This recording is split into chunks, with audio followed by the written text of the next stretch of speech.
Supreme court ने Delhi high court के उस आदेश पर रोक लगा दी है जिसमें 2017 के उन्नाव रेप केस में नाबालिग लड़की के साथ रेप के मामले में बीजेपी से निकाले गए नेता कुलदीप सिंह सेंगर की उम्र कैद की सजा को सस्पेंड कर दिया गया था। उन्नाव रेप केस की पीड़िता के वकील महमूद प्राचा ने कहा कि मैं पीड़ितों को भरोसा दिला सकता हूं कि हमें थोड़ी राहत मिली। इसे जीत नहीं कहा जा सकता, लेकिन थोड़ी सांस लेने का समय मिला।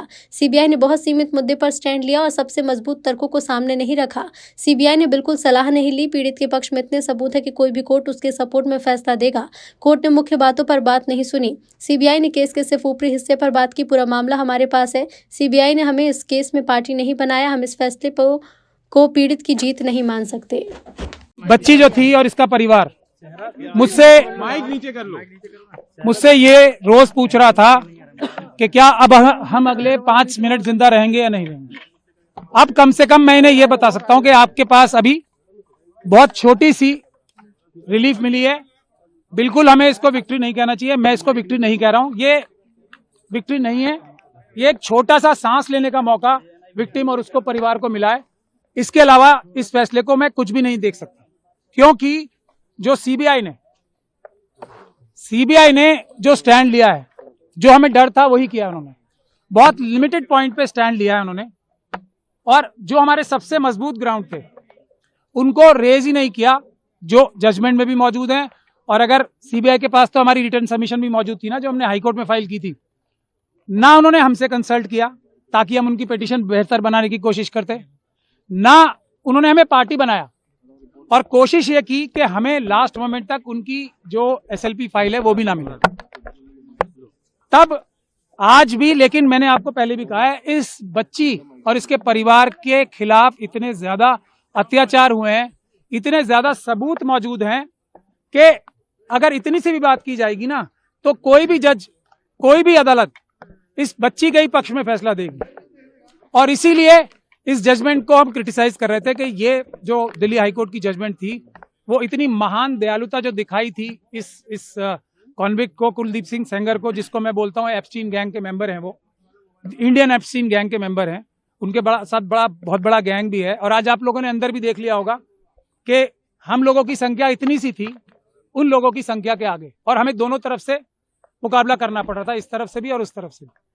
तो टेक्निकल ग्राउंड पे आज कोर्ट ने फिर भी हमें मेन मेरिट्स पे सुनने का मौका, सुनवाई करने का मौका नहीं दिया, क्योंकि हमने ये कहा था कि जो सीबीआई ने बोला है वो टिप ऑफ द आइसबर्ग है। हमारे पास अभी मेजर पोर्शन है, जिसमें ये पब्लिक सर्वेंट की बात तो बहुत छोटी है ना। पब्लिक सर्वेंट के अलावा ये person in dominance in control है, क्योंकि इसी जजमेंट में लिखा हुआ है कि कुलदीप सिंह सेंगर साहब ने पंचायत होल्ड करके सबको बुलाया था अपने सामने और ये बोला था कि केस फाइल करो या ना करो, ये मैं तय करूंगा। इस तरफ की बातें इसी जजमेंट में लिखी हुई। तो हमें ये भी बोलने का मौका नहीं मिला। हमें ये भी बोलने का मौका नहीं मिला कि जो दूसरा मेजर इशू है जिस वजह से ये सस्पेंशन दी गई थी, तो वो इसलिए दी गई थी कि सिर्फ 7 साल की मिनिमम सजा है। अब जब मिनिमम सजा इतनी है तो इसको छोड़ देना चाहिए। ये एक ग्राउंड था जो हम चैलेंज करेंगे भी, अभी क्रिटिसाइज भी करेंगे। तो मैक्सिमम पनिशमेंट देखी जाती है ना। ये कोर्ट, कोई भी हाई कोर्ट ये फैसला तभी दे सकती है जबकि वो डिटेल में फैसला दे कि इसमें मिनिमम पनिशमेंट से ज्यादा दी नहीं जा सकती। हम ये भी नहीं बता पाए, मैं भी आपको 3-4 पॉइंट ही बता रहा हूं। हम ये भी बताना चाहते थे कोर्ट को कि जो थ्रेट परसेप्शन की बात की है वो बिल्कुल परवर्स है। इस बच्ची के तो पिता को मारा गया, इस बच्ची के साथ गैंग रेप किया गया, इस बच्ची के वकील को मारा गया, इस बच्ची के मौसी चाची को मारा गया। उसके बाद भी जब अपील चल रही थी, उस दौरान भी जब सिक्योरिटी विड्रॉ करा ली सेंट्रल गवर्नमेंट और स्टेट गवर्नमेंट के बड़े बड़े वकीलों ने यहाँ पेश होके, तब भी 2-2 एफआईआर कराई।